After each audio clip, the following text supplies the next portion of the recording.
HCJB. Hoje Cristo Jesus bendiz. Com a bênção do Divino Mestre, apresentamos DX Internacional QRV.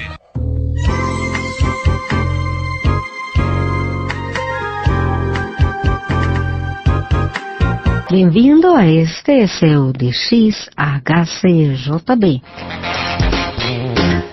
Receba um forte 73 da sua amiga Eunice Carvajal. Leone Kassev disse: os maiores inimigos declarados não fazem tanto mal quanto os pequenos ocultos. Se pode dizer que o século XXI é o século do corre-corre. A vida é cada dia mais estressante, mais rápida e todos temos muito para fazer e pouco tempo. Isso faz com que a maior parte de nós cheguemos à noite a nossas casas com um sentimento de estar mortos, ou um sentimento de dizer, não dou mais, eu não estou conseguindo. Muitas das pessoas vão para seus trabalhos, voltam para sua casa e chegam e na primeira cadeira que eles encontram, ou também eles vão para o sofá, na frente da televisão, para descansar porque sentem que não aguentam mais. As amas de casa também, cada dia sentem que tem mais roupa para lavar, mais coisas para fazer. E muitas das mulheres na atualidade compartilham trabalho fora e dentro de casa, o que faz que cada dia seja mais esgotador que o outro. No mercado se vendem muitas pílulas e medicamentos miraculosos para nos acrescentar energia. Aqui no Equador está muito de moda o Pharmaton, Fioton, Supradin e muitos outros medicamentos que, baseados em substâncias exóticas trazidas do Oriente ou em combinações de vitaminas, nos podem dar mais energia. Aqui eu tenho 10 conselhos básicos para acrescentar a nossa energia.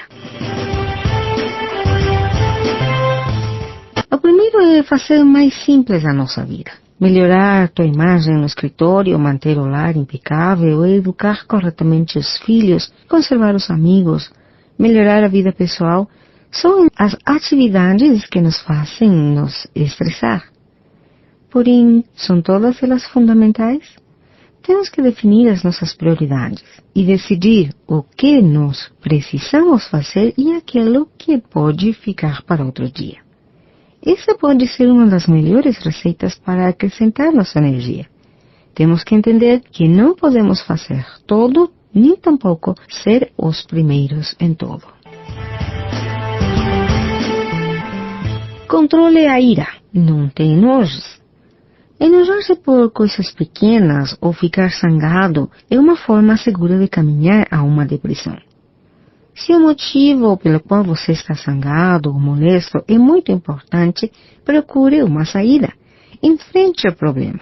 Conversar com a pessoa involucrada é a melhor solução. Mas se o incidente ou a razão é muito pequena, o melhor muitas vezes é esquecer. Fuja das pessoas negativas.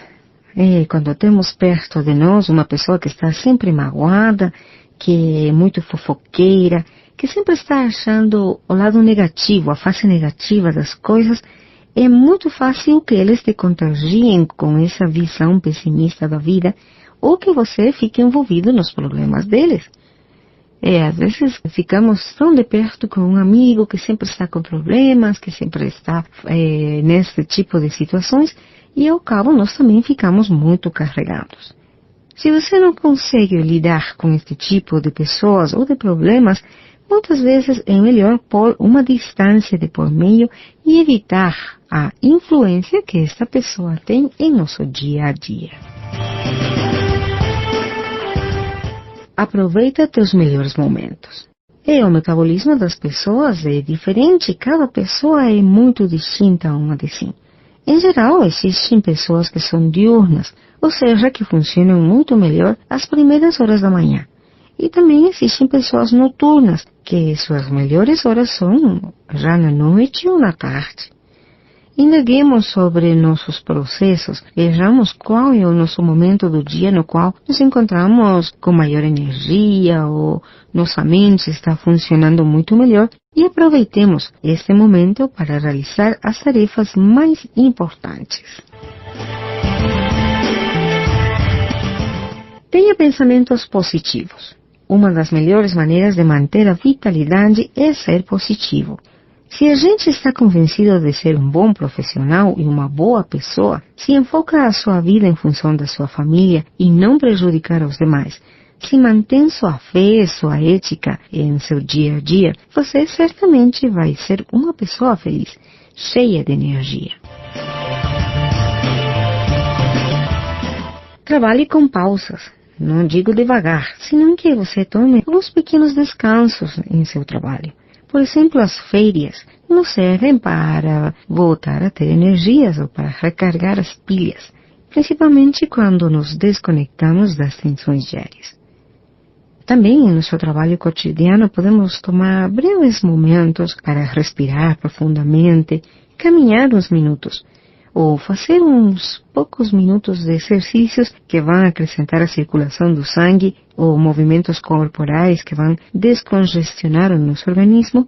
Isso vai evitar que entremos numa fase de esgotamento e vamos a reativar o interesse em tudo aquilo que estamos fazendo. E aqui uma das coisas mais difíceis para mim: cuidar o que comemos. Uma das causas do esgotamento é uma alimentação deficiente. Alimentos chatarra, excesso de graxas, alimentos que têm muitos produtos químicos, altas doses de açúcar ou carboidratos, poucos líquidos, são uma das principais causas do esgotamento diário.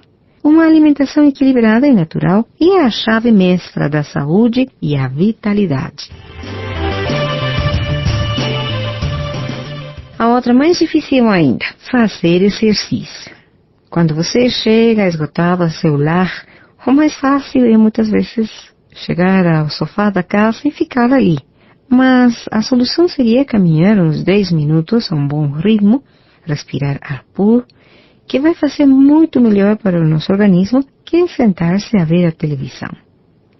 E não esqueça também de realizar exercícios de maior intensidade, pelo menos 1 hora, 2 ou 3 vezes por semana. E os pequenos truques. Tem muitas pessoas que têm suas próprias dicas ou truques para ficar com maior energia.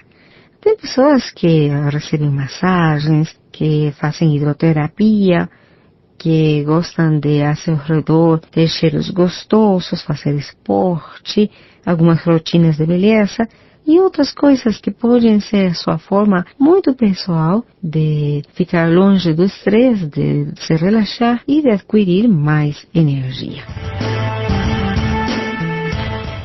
E temos que ser constantes nisso. Por exemplo, para mim, uma coisa que para mim é muito relaxante. Meus filhos falam, quando você vai arrumar suas unhas, você sempre volta com um sorriso na face. E é verdade, para mim é muito relaxante isto. A gente pode em casa arrumar as unhas assim rapidinho, mas não é o mesmo quando outra pessoa me ajuda a me arrumar as unhas, como que tira um pouco essas tensões e é um tempinho que eu dedico para mim mesma, que faz com que me ajude a me sentir melhor. E é uma coisa que, por certo, tem mais de 1 mês que eu não faço. Mas a gente tem que tomar o hábito de primeiro descobrir. A gente tem primeiro que descobrir o que faz a você sentir melhor. Uma coisa boa, positiva, que vai melhorar a sua imagem, que não vai prejudicar os demais, porque também tem umas coisinhas por ali de algumas pessoas. Mas se você descobre que, por exemplo, fazer 1 hora de natação, arrumar as unhas, pentear seu cabelo ou tomar um banho de sol faz relaxar você, pois avante.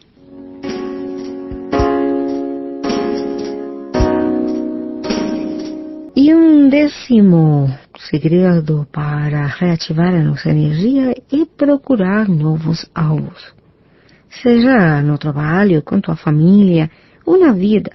Mudar o ar, enfrentar novos alvos, iniciar atividades distintas é muito importante para o ser humano. Procure alguma coisa nova que o tire da rotina. Ao enfrentar e vencer esses desafios, isto vai obrar milagres em sua confiança e em sua energia. E nesses dias, aqui na cidade de Quito, se realizaram as primeiras jornadas bíblicas teológicas latino-americanas. Isto deu início 13 de agosto e encerrou no dia 15 de agosto, no Salão Larson da HCJB. O assunto principal dessas jornadas tem sido a fidelidade e integridade na pregação. Os expositores convidados para este evento foram o Dr. Luciano Jaramillo, quem é o diretor para a América Latina da Sociedade Bíblica Internacional. Ele tem colaborado também como diretor de tradução bíblica e ministérios hispanos da Sociedade Bíblica Internacional.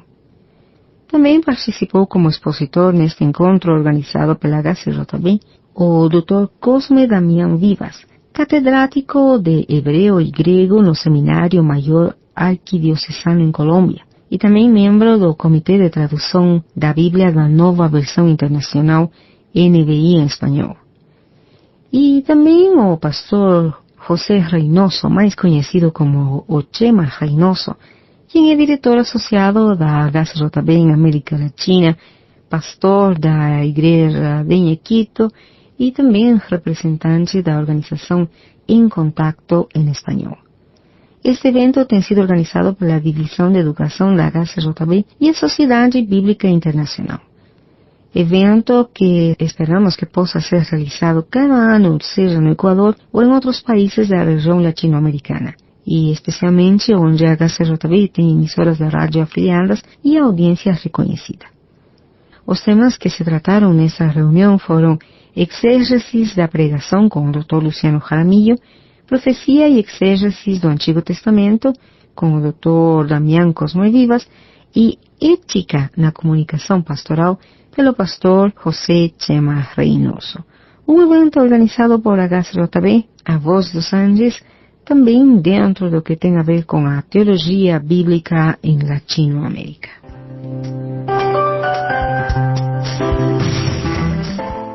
Um dos assuntos que aos ouvintes les interessa mais é a respeito das antenas. Talvez porque todos em algum momento temos dificuldades para captar as emissões da nossa emissora preferida ou favorita. Bom, não sempre depende da antena, mas às vezes com a ajuda de uma antena podemos melhorar a recepção desta emissora. No Boletim Atividade de X de julho do ano 2000 foi publicado um artigo da autoria de Francisco Roldán Turelli, que tem por título Qual é a melhor antena do mundo? Francisco Roldán Turelli nos diz qual é a melhor antena do mundo. Uma das leis fundamentais da natureza diz: aquele que não se adapta, desaparece.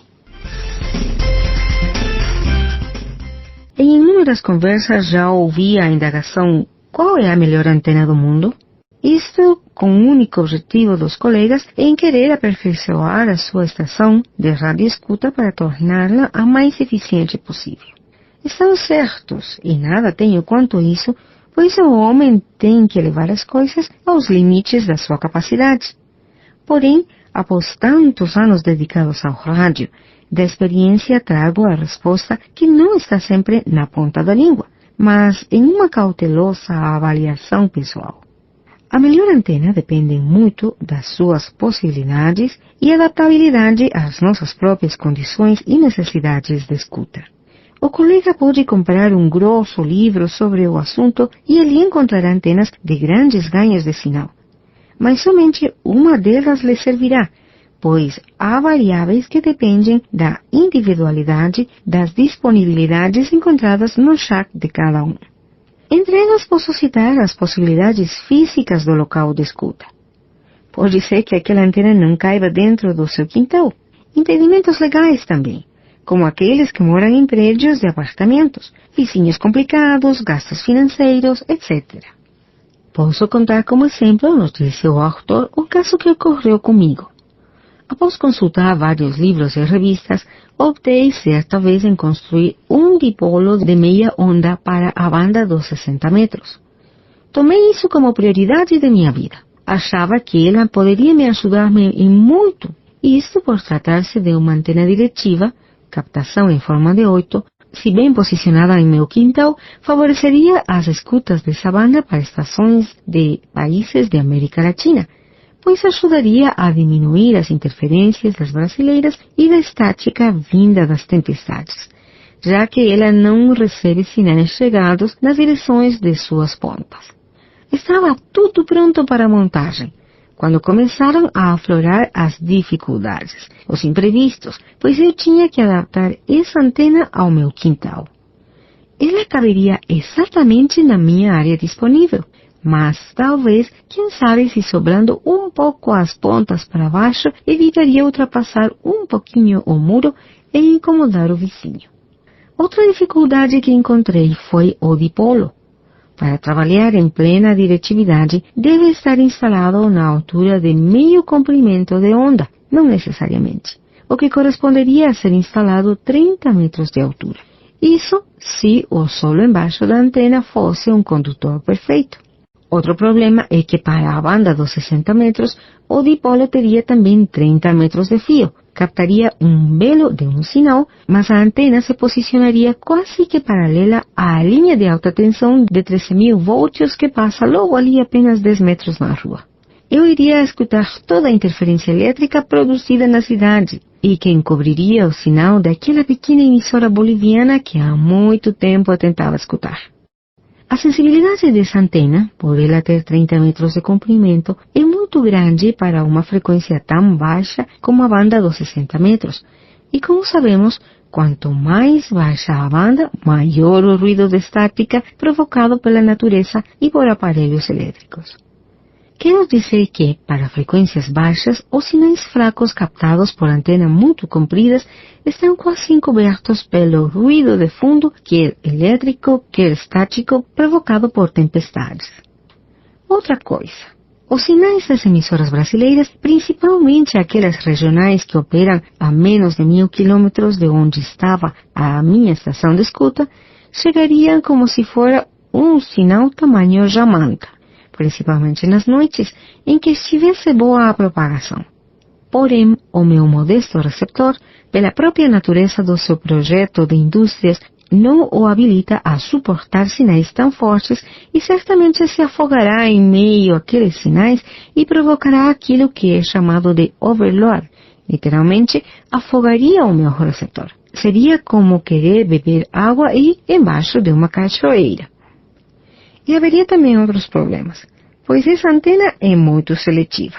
Isso é, cobre apenas uma parte da banda de 60 metros e para poder usá-las nos outros segmentos, tinha necessidade de trazê-la lá de cima e aumentar um pouco o seu comprimento, usando talvez garras de jacaré para habilitá-la a captar o resto da banda. Uma rotina repetitiva e não muito inteligente. Claro que abandonei esse projeto. Seria uma antena sobe, a antena desce. Uma perda de tempo. Mas essa não era a melhor antena da qual eu havia falado no início? Talvez. Mas para quem morasse no campo, em amplo espaço, tivesse 2 torres para sustentar a antena bem lá no alto e não houvesse qualquer linha de corrente elétrica a centenas de metros de distância. Então faria as escutas no escuro ou com o usar de um lampião aceso a querosene. Mas pulando de uma antena para outra, eu gostaria também de aproveitar esta para falar ao leitor sobre a construída por mim em 1994. Era exclusiva para a banda de ondas médias. Foi a tentativa de sobreviver ao hobby, devido aos novos tempos de grandes interferências nessa faixa. A antena foi de minha própria criação e a qual denominei de foguete. Era apenas uma pequena caixinha, menor do que aquelas usadas para guardar sapatos. Ela era uma antena de ferrite e que usava o princípio de regeneração do sinal para ganhar seletividade e na amplificação. Logo que espalhou a notícia entre colegas, fui bastante contestado, pois até então o conceito geral era que para escutar ondas médias, a Lob era a melhor antena do mundo.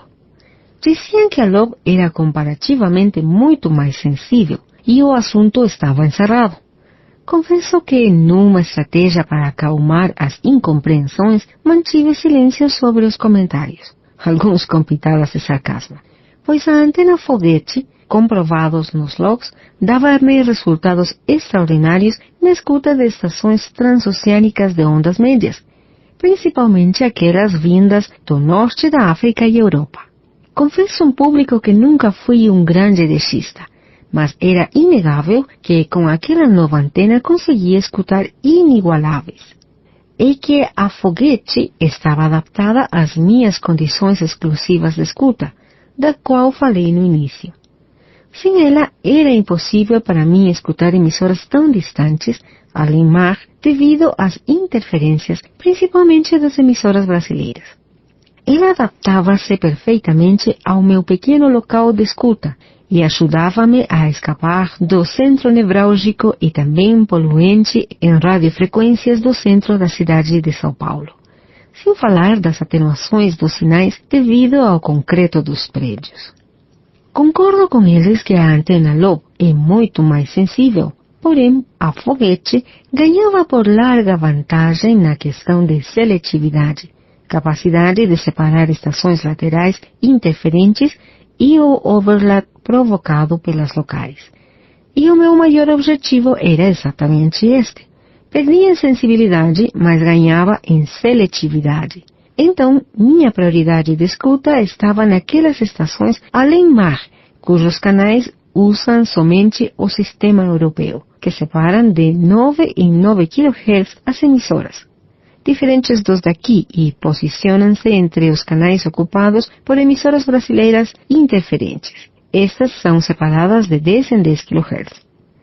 Para essa separação, para esse objetivo de escuta, a antena foguete era uma uva, inigualável para mim. Enquanto que a Lob produzia efeitos colaterais, já mencionados acima, como aqueles dos sinais muito fortes, iguais ao colocar o peso de uma jamanta sobre o meu rádio receptor Fusquinha. Gostaria no futuro falar um pouco mais sobre essa antena. Portanto, em ponto de vista, a melhor antena é aquela que adapta às nossas reais necessidades e possibilidades.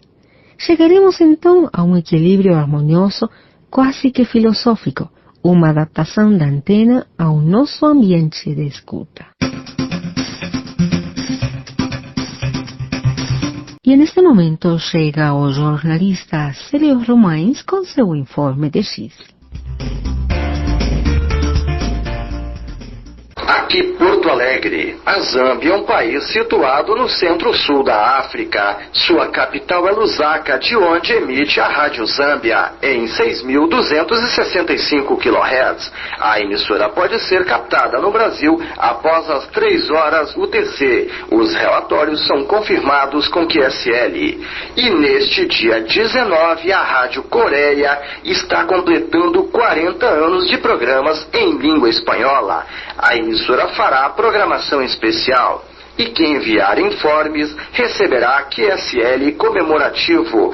Ouça às 20 horas UTC em 7.275 e 15.575 kHz. E para quem entende o idioma alemão, a dica é a sintonia da Südwest Rundfunk. É uma emissora comercial que transmite muita música pop em 7.265 kHz. A emissora envia QSL em tempo recorde. E a Rádio Pública da Armênia transmite 15 minutos de programas em espanhol. Vão ao ar às 2 horas e 30 minutos no tempo universal. Anote a frequência 9.965 kHz. A informação é de Ivan Júnior. Mais notícias do mundo das ondas curtas você pode ler no boletim do DX Clube do Brasil. A afiliação ao clube é fundamental para evoluir no hobby. Escreva para Caio Lopes, Caixa Postal 50, Itajubá, Minas Gerais. De Porto Alegre, Célio Romães. Do Informe de X desde o Brasil por Jorge Silva, compartilhamos para você as seguintes informações.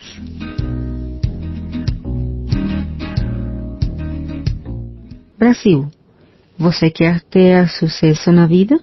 Todas as segundas, quartas e sextas-feiras, às 9h15 em 820 kHz, na cidade de Aparecida, São Paulo, e às 11h15 em ondas curtas, nas frequências de 9.630, 6.135 e 11.855 da Rádio Aparecida, vai ao ar o quadro Dicas para o Sucesso, com o professor e consultor da empresa Paulo de Oliveira. Ele procura explicar a importância da organização e da administração para obter bons resultados em nossas vidas. Fique ligado. China. O programa Sua Palavra do Departamento em Português da Rádio Internacional da China está sendo transmitido agora aos domingos. O programa Sua Palavra traz a cada semana uma entrevista com um dentista e é apresentado pelo Guilherme Corte. Um dos horários deste programa é de 0h a 0h30 UTC em 11.850 kHz. Estados Unidos. O programa Altas Ondas do Departamento em Português da Voz Cristã, que é levado ao ar na sexta-feira às 16h UTC em 21.500 kHz, está sendo reprisado no mesmo horário e frequência nos sábados. Além disso, esse programa também pode ser ouvido em reprise, nesses mesmos dias, pela internet, também às 16h UTC, no sítio da emissora que é www.vozcristã.com. Irá. Eis o esquema atual da programação da Voz da República Islâmica do Irã, no idioma espanhol. Das 0h30 a 1h30 UTC em 9.515 kHz, 9.655 e 13.755 kHz. Da 1h30 a 2h30 UTC em 9.560, 9.655, 9.810 e 13.755 kHz. Das 2h30 às 3h30 UTC em 13.730. Das 5h30 às 6h30 UTC em 17.590 e 17.785 kHz. Das 20h30 às 21h30 UTC em 9.750 e 11.765 kHz.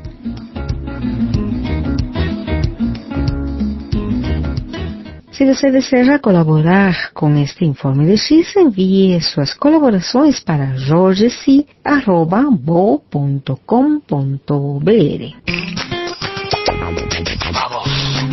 Aqui, Nações Unidas, Nova York. O Alto Comissariado para Direitos Humanos da ONU manifestou preocupação com vereditos do Tribunal Indonésio acerca dos crimes cometidos no Timor-Leste. O ex-governador do Timor-Leste, Abílio Osório Soares, foi acusado de atos de violência que causaram a morte de mais de uma centena de pessoas em 1999. O ex-governador foi condenado a 3 anos de cadeia. De acordo com os estatutos do direito humanitário internacional, tipicamente, crimes como este recebem uma pena de no mínimo 10 anos. A alta comissária para direitos humanos, Mary Robinson, manifestou a preocupação de que as provas apresentadas durante o processo não demonstravam que existia um padrão consistente no comportamento do acusado, mas que as mortes e outros infringimentos de direitos humanos eram resultado natural do conflito entre grupos armados e a sociedade civil.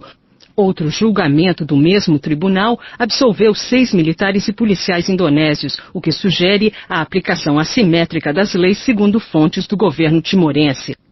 O Alto Comissariado da ONU lançou um apelo para que investigações sejam conduzidas e se estabeleça a veracidade das acusações e os subsequentes julgamentos seguindo os parâmetros internacionais de proteção dos direitos humanos. Mary Robinson realiza visita ao Timor-Leste na próxima semana.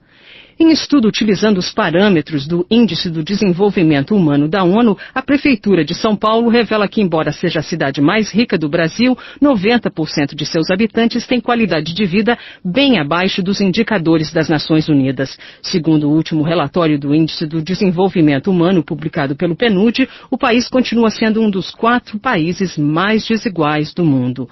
José Carlos Libânio, assessor do PNUD em Brasília, fala sobre a distribuição de renda no Brasil, segundo o último relatório. O Brasil continua sendo um dos 4 países mais desiguais do mundo, com um índice de Gini de 60,7, segundo o relatório. Para se ter uma ideia, enquanto que os 10% mais pobres ficam com 0,7% da renda, os 10% mais ricos no Brasil apropriam-se de 48% da renda nacional. José Carlos Libânio, assessor do Programa das Nações Unidas para o Desenvolvimento. O Programa das Nações Unidas para o Meio Ambiente, o PNUMA, divulgou relatório que demonstra que, embora existam avanços na área de proteção ambiental na região norte-americana, o padrão de consumo dos países contribui para a degradação progressiva da atmosfera e do solo. Os debates da Cúpula de Joanesburgo deverão tratar da questão de responsabilidade dividida entre o Norte e o Sul, no que tange o manejo sustentável dos recursos naturais do planeta.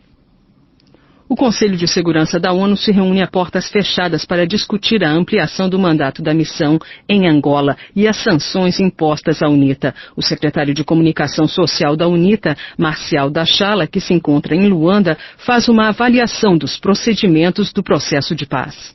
O processo de paz tem decorrido normalmente e por uma questão de metodologia, de trabalho.